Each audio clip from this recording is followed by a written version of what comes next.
recording on the computer. Hey everybody, this is Alexander A. Manzoni with Manzoni in the Morning.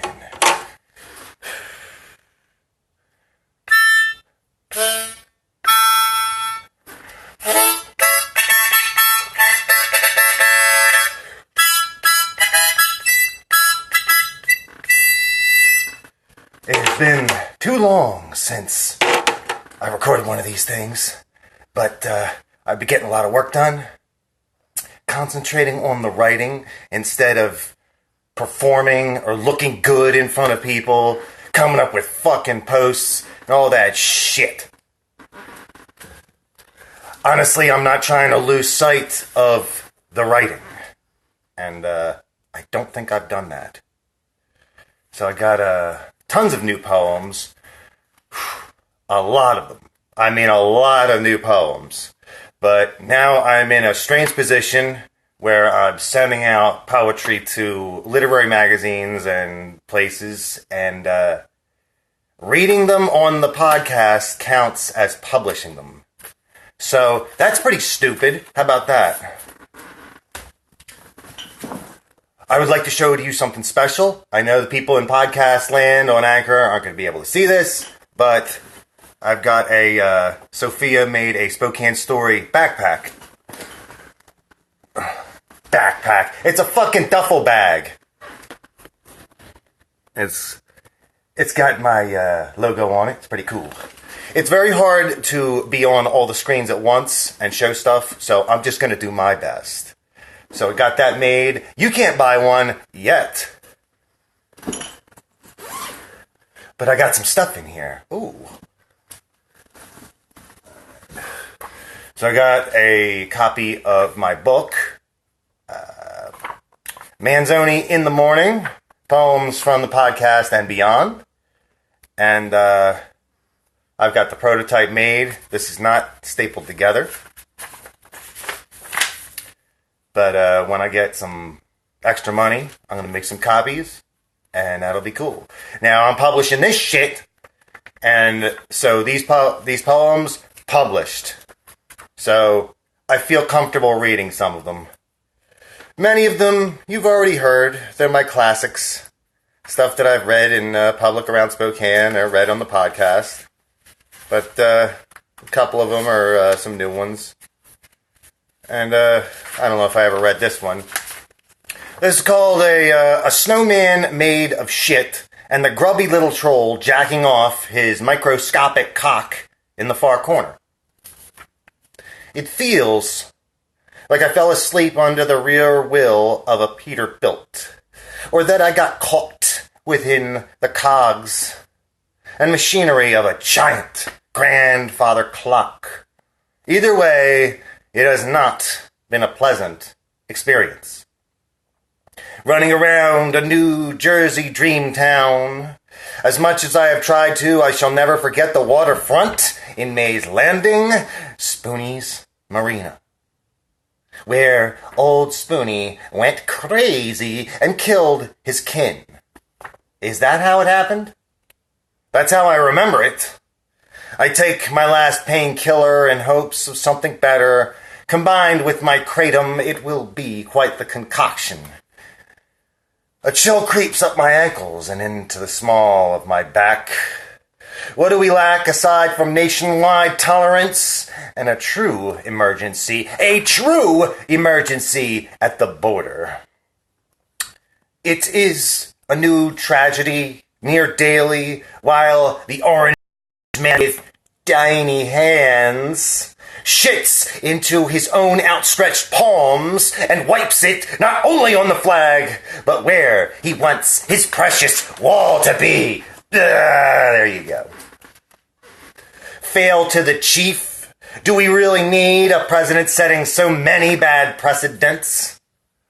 A decadent fool with a bad comb over. That is who we need to lead us into the chaotic firestorm of modern madness. A man whose time was past at the close of the 80s, his career revived by a reality show in the aughts. No patience from the grubby little pervert of a troll jacking off his microscopic cock in the far corner. He ate the 3 billy goats gruff and shat out their bones through a slat in his beloved border fencing. Leave a load for Mexico to deal with. Even his shit is having a bad hair day. Upon it, the troll places a fresh, new MAGA maggot hat. That's MAGGAT. It is the world's worst snowman. Can you see its eyes? They're glowing red coals. The pile of shit springs into life. It grows legs, arms, a torso. It stumbles around blindly exclaiming curses for all those so liberalized and left-leaning. The shit man screams, "I'm gonna get you, Rosie O'Donnell! You too, Kathy Griffin!" But Kathy, she's already gone to Twitter. She sicks her wild dogs, her fervent followers upon the shit man. A few of the more frenzied would not be able to tell exactly what she said. So hungry for blood, so hungry for violence were they. Outrage fuels their every footfall. There are too many cults of personality to keep track of. Cardi B started her own religion, the Church of the Gangsta Bitch Yas Queens. Twerking into a new tomorrow where we all follow on social media are gram sluts, showing off their greasy bare flesh and poorly washed crevices. I can smell the stink already. Like a 2-bit gentleman's club full of abducted and trafficked Ukrainians. The sun comes out, and the shit man bakes in the noonday heat. And one of Cardi's cult followers hot-wired a car and ran it straight through the shit man. And straight through the southern border fence. 100 million refugees camped out and waiting for the right opportunity. They pour through this newly created gaping hole and into the pockmarked arms of their newfound American mother. They couldn't scramble the border patrol fast enough. Their numbers were overwhelmed by screaming Guatemalans and Hondurans. The old and the idiotic rally. They come together to yell until they find a solution. What's the solution? No science, just violence. Every blowhard talking shit got hard and whipped out their stunted pricks. They joined their hands and their genitals together and sang their prayer. Ball with the ball, the bang, the dang, diggy, diggy, diggy, said the boogie, said up jump the boogie. Their prayer extolled. Kid Rock flew on from down high and blessed them with an anointment of Bud Light. The troll ran up to the front and took all the credit, saying, "You know, I invited him here. Kid Rock, he wouldn't have shown up if it wasn't for me. Me, the best president there ever was or will be. Me." That was when Kathy Griffin threw off her Jeff Foxworthy mask and charged the troll on a horse made of 2 well-hung bears in a masquerade outfit. "Now is the time, my pretties," said Kathy. "Attack! Rip off the president's sack! If you do so, I will reward thee handsomely if you could make those testes my trophies." What shall become of this insanity? A testicle for a testicle leaves the whole world castrated. Who is fated to win, to triumph, to be the ultimate victor? The Trumpsters all drew their guns and fired at anything, hitting everything except Kathy and her crew. She whistled and more combatants came running headlong from the north. What is all this conflict worth? More salt in the wounds. All of these goons soon clashed, brought together over ideological disputes. At this rate, everyone will lose, and we'll chalk it up to the dubiously questionable specter of fake news. That's a political poem that I wrote right around when I was getting my tooth out, and so I was high on Vicodin. And I come up with some crazy stuff when I'm high, boy, I tell you. Now, there's different levels of high, of course. Like, I get up in the morning, and then by about noon, I'm smoking weed. Legal weed. And then there's just like, there's pill high, there's kratom high, which is like a little bit like a pill high, but you don't fall asleep in your chair as much.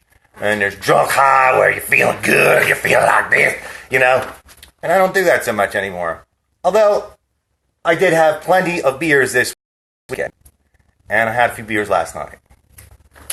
I was drinking Busch, because that's what I do when I go to Idaho. I drink Busch beer. Not sponsored by Busch.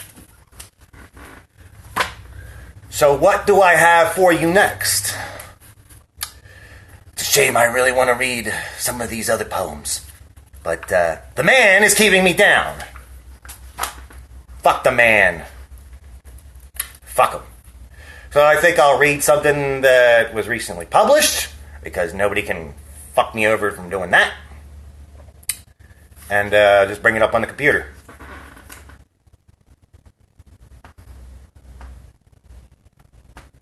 That's not good. Okay. I'm going to read off this poem that I wrote and published in parentheses magazine website fairly recently. This is called So Many Years Have I Spent Typing, Penning, and Sweating. Dark day. One characterized by the fall of rain. It has persisted on and off since the previous afternoon. Watching war crimes depicted in YouTube documentary videos. Serial killers plus a few great thinkers. I have contemplated their momentous lives. May I inculcate myself with a semblance of the better ones' auspiciousness.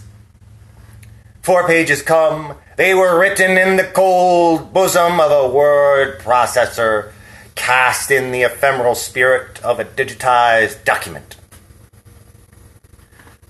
A file, one filled with code, now filled with prose. Am I close to finishing what I started? Close enough. May my novels come together in due time. So many years have I spent penning and typing and sweating. So many years of losing faith in my works, myself. So many years of writing about hell and then living it repeatedly. In varying forms, like I forgot to pay the toll, the one to the boatman, Charon, the one who ferries the souls across the river Styx. I know there are tricks that still remain up my sleeve, but I cannot conceive of what they are. I have gone too far, yet not enough. What trials lie in wait? What suffering comes, and how long before it all happens? The answer won't matter because of my failure to listen. Patience, it is not my strongest suit. I live my life with no clue, or at least it feels that way. Is there anything left for me to say? Will a prophecy cometh when I stare into the fiery blaze? If not from a bonfire, then from thy soul. When will I return to a state of normalcy? Ah, another fine morning. It is one whereupon I am exhausted, simply from trying to sleep. Rolling around in bed, over and over and over again. Interesting. I wake up a lot at night, and it helps to get back to sleep. Isn't that nice? It used to be something that only happened once in a while, and now it's almost every day. Like the day before yesterday, I woke up at 1 o'clock in the morning and was right. That's nuts. I had to check to see if this thing was still recording. There's one thing about doing this shit is that suddenly it just stops. And then you realize you just wasted a half an hour of your life. Whatever. It's great. It's good to be back. It's good to see everybody. I know I haven't seen many of you because I've been at home, but I've been out a little bit, going to some fun summertime things. Maybe I went swimming with you. Maybe we went to the lake. Maybe we went camping. Either way, I'm always writing. And if you act like a fucking asshole around me, I might write about you. But the way I write is that if something is a little bit controversial, of which most of it is, I will hold on to it. And I'll try to tell the story in a way that it is... I don't expose anybody specifically as to something they may have said or done or whatever. All right, let's do this poem. This one's a good one. Nah, I'm not going to do that one. All right, let's do this one.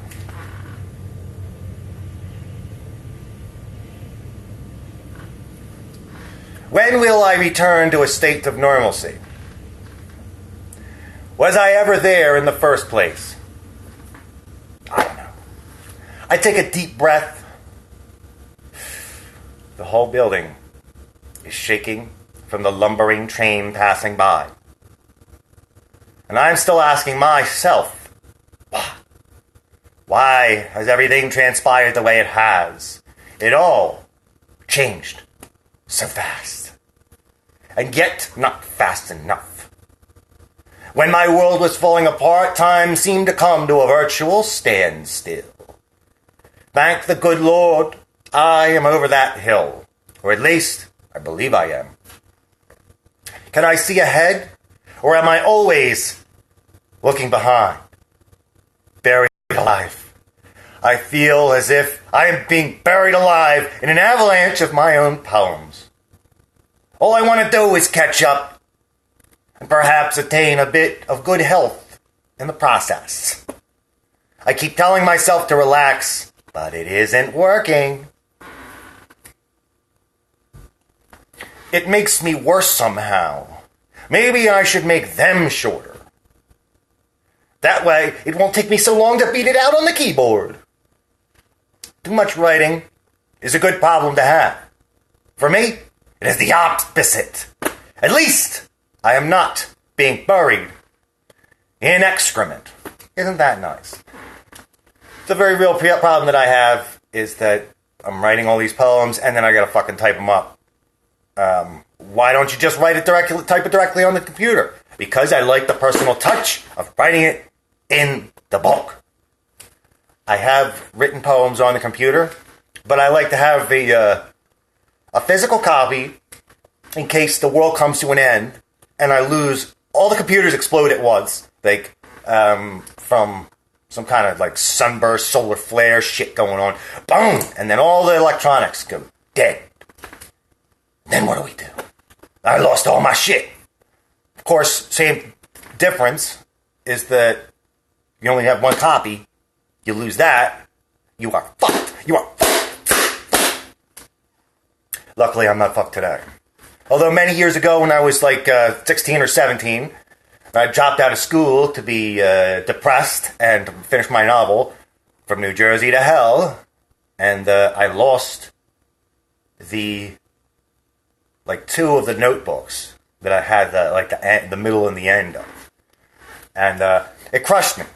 It absolutely crushed my spirits, and I thought I could never recover, but I did. I came back and I started writing a book about my drug adventures. When I was 18, 20 years old, it's got my first time I ever did heroin in there. First time I ever did acid. First time I ever did ecstasy. First time I ever went to the hospital for a drug overdose. That was, hey Barnesy, yeah, hey, how you doing? I know, you were hallucinating that my skin was changing colors. It's okay. We all know now, years later, that everything's okay. None of us died. Well, a lot of people died, but nobody, I'm not going to say it. Nobody lately.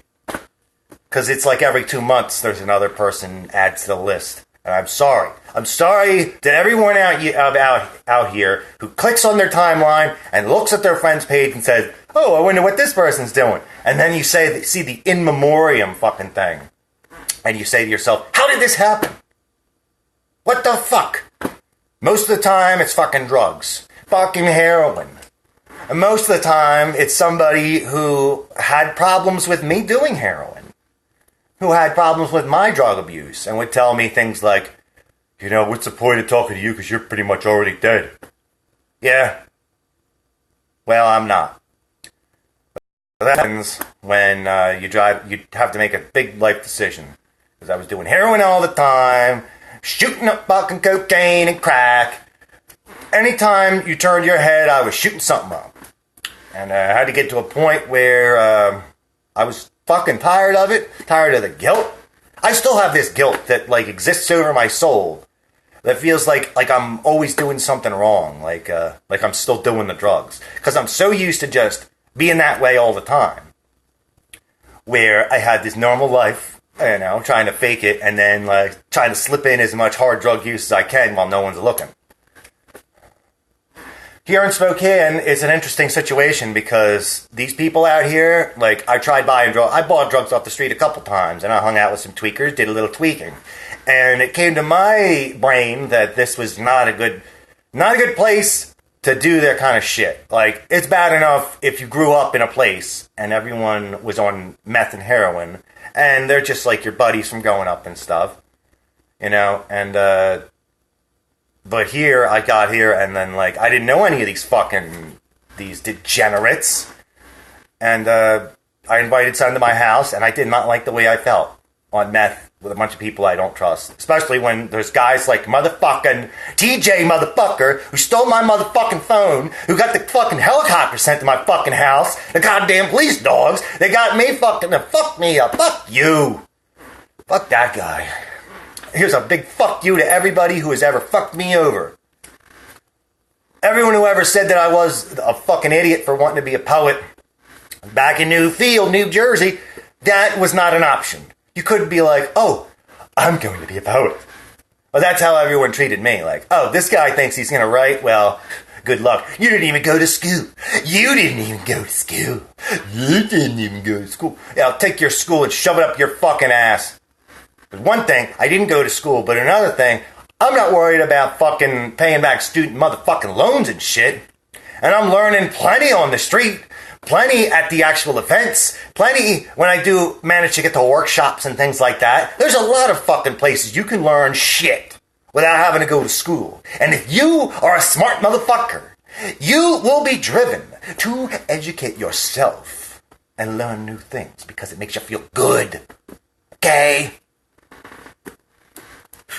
I didn't buy a poem book one day and say, the dumbass's guide to writing poetry. I just fucking started doing it. I believe it was maybe 7th grade class somewhere.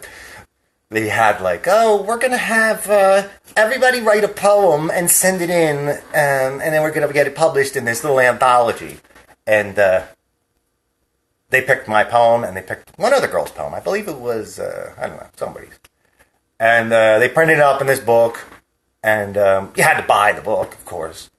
But it was nice. And now that book is lost because I left it at my father's house before I moved.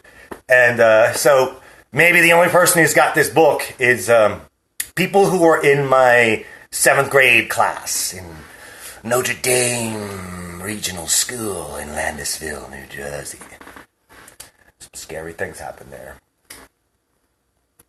Hi, everybody. Everybody thought I'd be dead because I kept trying to kill myself every 5 minutes. I'm back. I'm back and writing about it. Like, writing about everything. I gotta keep doing it because if I don't, I get all this. I call it the mental constipation that happens. You get backed up and shit just starts getting to you and everything starts making me angry. I'm so angry all the time. Oh, man. I gotta calm down. Calming down with the poetry. Ironically, when I'm actually writing the shit, I'm very tense. And, you know, I kind of just, yeah. The reason why I get up early in the morning to write poetry, because I don't like being interrupted. I can't imagine what I would do or say to somebody if they called me right now on this motherfucker and they messed up my shit. I would be very pissed off. So I'm doing a 365-day writing challenge. It started as 100 days, and then I've gone from there. It's a very interesting challenge because I've challenged myself to write every day, which is something I should have been doing already, but I never did. And now I'm holding myself accountable for it. So this is a poem I wrote on day 200. It is day 200 of my 100-day challenge. And now I have fucking been running myself ragged for perhaps no reason. My life is an ocean of self-imposed guidelines and deadlines. I turn what I love into work, and it gets worse. I am not going to pretend that every day was truly inspired. Which should be an achievement, I find myself flung into panic. Tried to take a shower to wash the scum from my hair and skin. All I can taste is failure and anger and disappointment. Why am I crying? What in God's name am I trying to prove? Even when I win, I lose.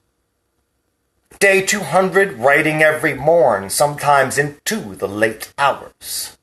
That of an unwilling and unenthusiastic night owl. People think I am happy. I am always smiling in the photographs taken of thy tormented visage. Life is a mirage. It is only there to beckon one to come. Come enjoy this oasis in the shifting, blistering desert sands. I bend down to drink with thy camel, Mustafa al-Arak. Another mirage? And I end up with a mouth full of fucking sand.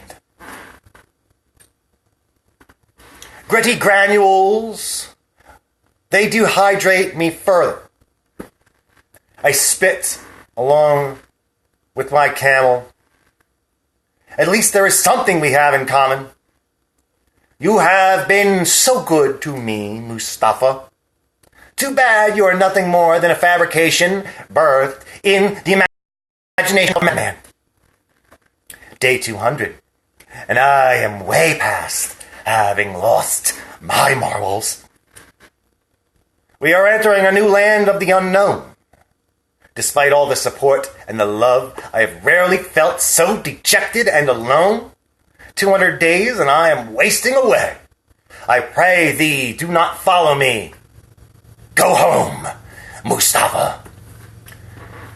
I feel very alone and isolated when I'm writing a lot of the times, and sometimes I'll make myself a little buddy. Mustafa al-Arak, the camel, is a very nice fellow. He has never spit in my hair, at least not that I've noticed.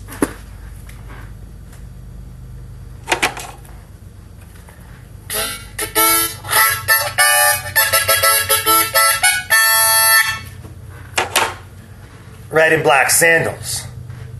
It's my poem about my famous sandals that everyone has made fun of at one point or another. They say, "Man, what are you doing with them big sandals on?"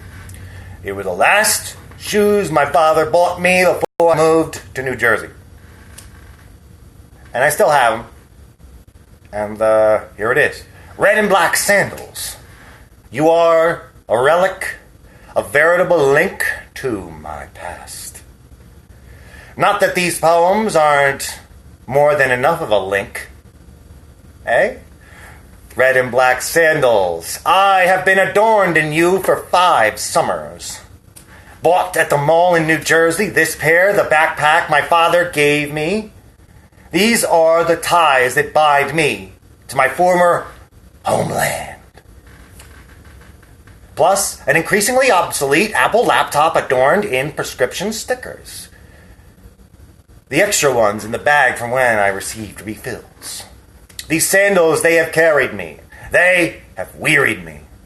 They are from times I would rather forget. Moments like those depicted. But I suppose I should not. I am caught between whether I should keep you or discard you. You have stained my white socks red. My friends, they make fun of your size. Too large, in your opinions. You have been with me for some of my most momentous defeats, and a couple of victories sprinkled in here and there. Why do I care so much about what should amount to little more than plastic? Or amount to little more than trash? Is it because I feel a sort of kinship? Or am I in the grip of my OCD inability to part with such a thing?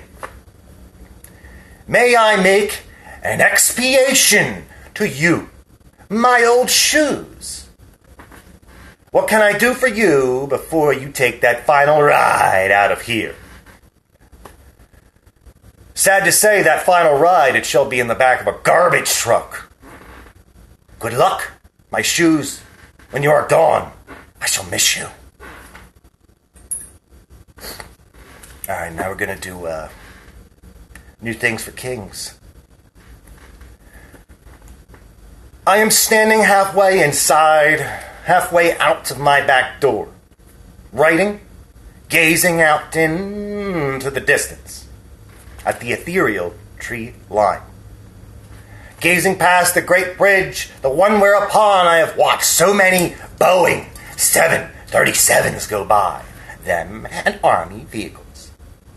I know not exactly where they are headed. If it is a 737, I hope it is to the ground forever. Clever minds, they spend their time coming up with new things for kings that control us through deception and fear. We are nearing the edge of a point, the point of no return. Fire burns uncontrollably till they are eventually extinguished. They become mere embers. Very nice. Now for some Manzoni in the morning brand coffee.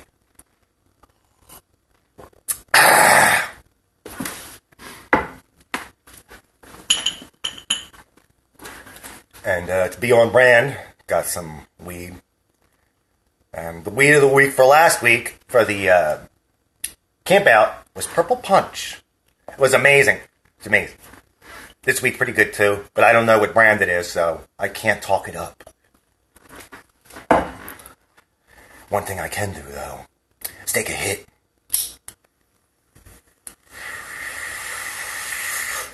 Yeah. I love smoking weed.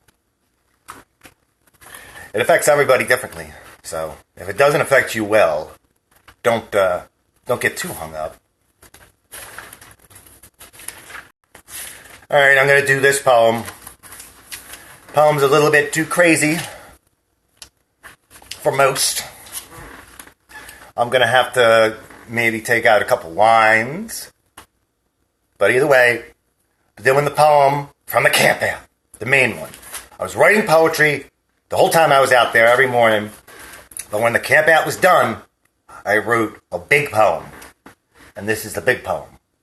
Some of the other ones I've sent to the Northern Idaho Lit Crawl. So I'd like to perform some of my Idaho poems in Idaho. That would be nice. And see if the citizens there enjoy them as much as I do. But this one, a little bit too crazy for that. So I didn't send it to them. I haven't sent it to anybody. This is called Monday Morning Post-Party Psychedelic Reflections. No cuddle puddles in the city of man. This here be a declaration of it. The party is over. And we hath returned to our buttoned-down modern lives, fueled by electricity and telephone wires. You don't need a phone that deep in the woods. The dizzying hills and peaks, I weep, caught in the grip of day after blues. Reality's sadly setting in. Celebrate whence thou can. You may not know such joy again, not until next summer or the next. No cuddle puddles in the city of man. Spokane, city of meth. Meth. Without methylene dioxide, it means nothing to me, although it meant a lot to Lemmy, R.I.P. No time for sad stimulants except for when the clash cometh. And it has come. Like a fall off 4th of July passes. Teary eyes have dried, and my eyes were opened so wide. Super Mario would have been surprised. Lucy in the sky. Candy flip, gazing upon the glow stick bath. Hath the predator been shot in this vicinity? The looking glass 'twas magnified 1,000 times. Soaking in the Idaho flavors with a score of like-minded experimental individuals, I am able to open up and reveal to you my truth. No P.O. riding my ass from here till eternity. 6 years of that was enough. Drinking myriad cans of Busch, some apple pie moonshine, and fine dark rum. That's not a bum. He's simply a dirty kid on the ground.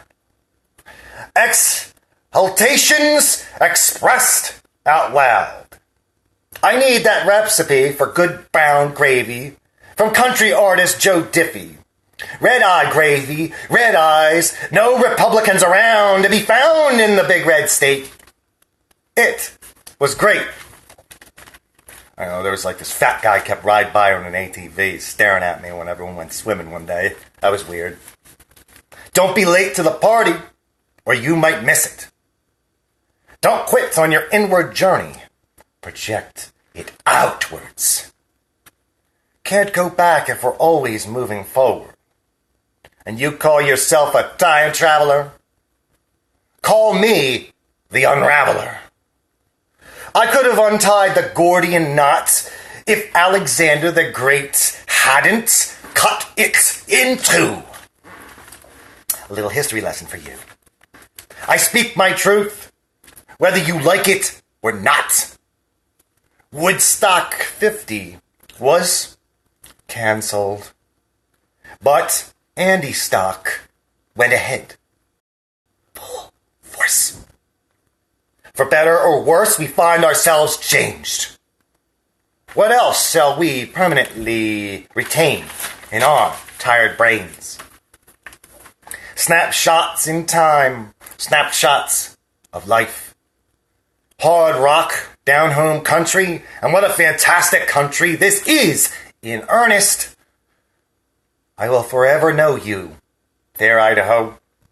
I will forever know the smell and imagery of a man opening a hard seltzer can with a loaded revolver. Boom!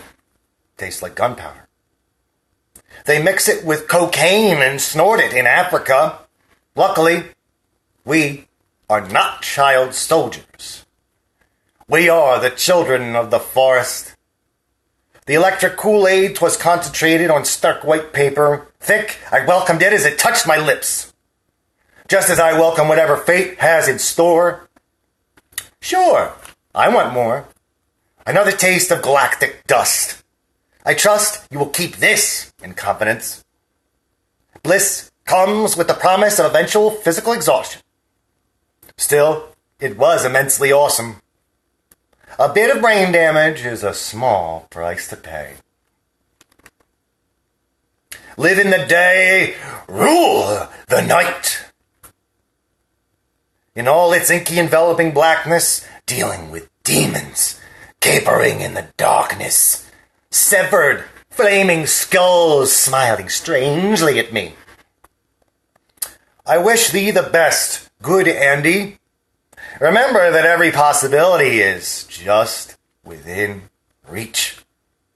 All you need to do is trust yourself to grab it with sweat-stained hands, layered with remnants of fire soot.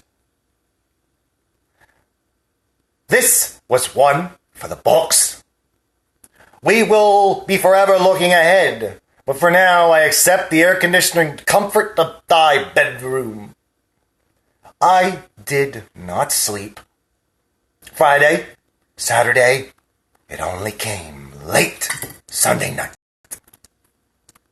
Still, I can write, and I did. Can you please keep a lid on the more sordid details? And perhaps I can reveal to you the location of the Holy Grail. I am the butterfly always in transition. Put your ear to the earth and listen. Acclimate to the frequency.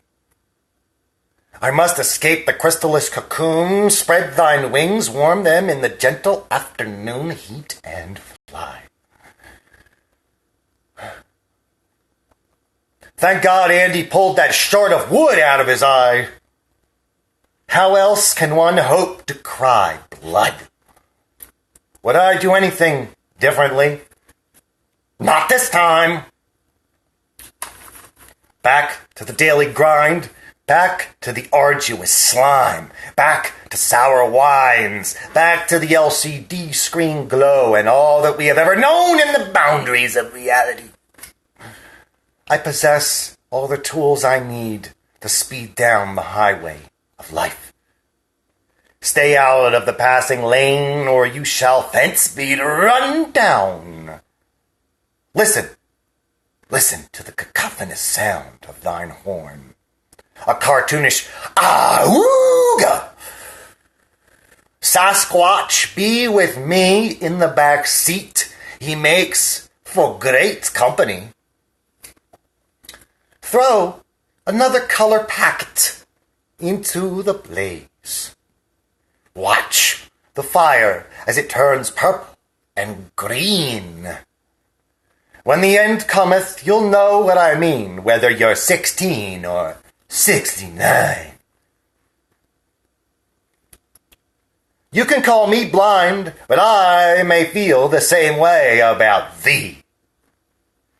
'Twas a weekend we shall always remember. Now, with these poems, it will surely be forever. Deliver me to Alpha Centauri. Deliver me to Sirius Minor. Deliver me to the welcoming breast of the interstellar mother.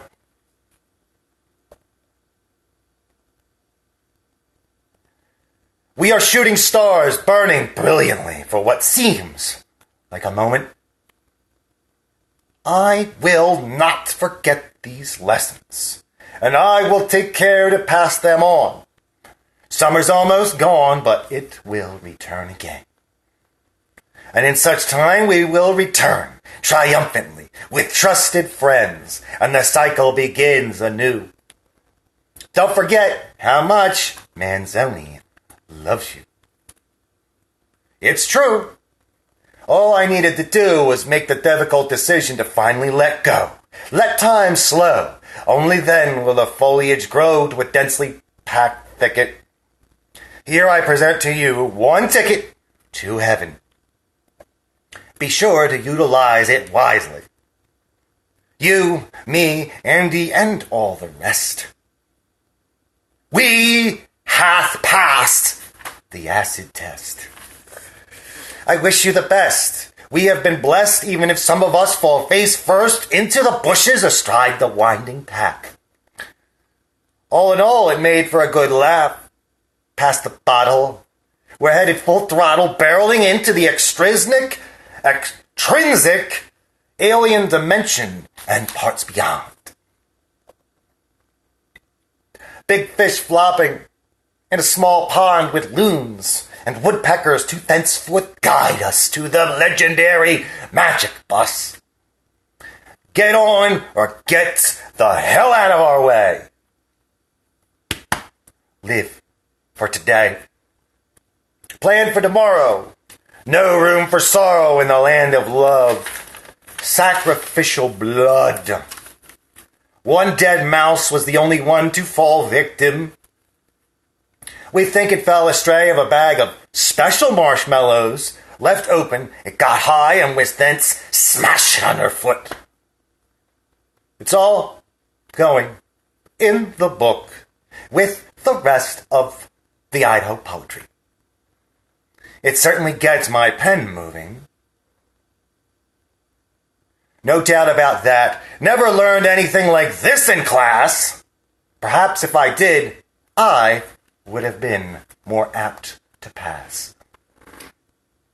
Climbing atop the aureate arabesque tower, twice gilded in brass,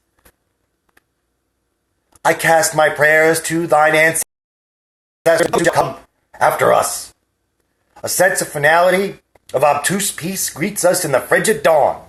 We must stoke the embers, stir it around, to foment the life-giving fire that is perhaps the only thing keeping us from freezing to death. Even in summer, it is quite cold out in those mountains. Did we realize we had the fountain of youth before us the entire time? Let us dip our toes within. And only then may we begin to truly live, survive, thrive, transform to the next stage of our journey. Follow me. I will guide you most of the way. Dawn finally breaks on another beautiful day. Building effigies with mounds of clay. When finished, the Great Spirit will impart to us this wisdom. And I hereafter welcome whatever it so tells me, and reflect upon it peacefully. Don't rest when you're at the crest of a breaking wave in the torrential storm. We warm our bones and thence returned home. Let this feeling never be gone. I will sing these songs to humanity, and I couldn't care less if they fail to understand me. Join me. Breathe the best of eternity. I'll be waiting for thee. Keep the fire going whilst thou art still moving. Take as much time as you need. Speed is inconsequential. You'll reach your destination whenever you need to. Bless you. Bless me. Bless Sophia. Bless Teresa and Andy. I'll see you later in hyperspace. It's the only place to be. We truly are free. For now. But what about tomorrow? Interesting. I hope everyone has a great day. And this has been Manzoni in the Morning. I hope to do more of these more frequently and more often as I acclimate to the swing of things, so to speak. And I'll be up again tomorrow, writing, doing this another day, another drug test story, which is fucking completely fucking bonkers. But that's what I like to do. I like to write completely bonkers shit that I wouldn't necessarily see anywhere else. You got sci-fi, humor, weird drug shit. It's interesting. A lot of action. Got a hostage situation. And it really is weird. I still haven't ended it yet, but first it was a short story, and then now it's a novella. Maybe it could be a novel. Who knows? I don't know. I'm at 25,000 words. I think I need like 50,000 for a novel. And yeah, it's really cool. A lot of crazy shit. And I'm going to keep coming up with crazy shit. And I hope you come up with some crazy shit. I'd like to thank everybody who commented on the live feed on Instagram. Quiet Storm 1. Hey, how you doing? Boo! No, it's interesting. I can't go back over these comments once I press the end. So I got to look. I want to say hi to everybody. This has been Manzoni in the morning. Signing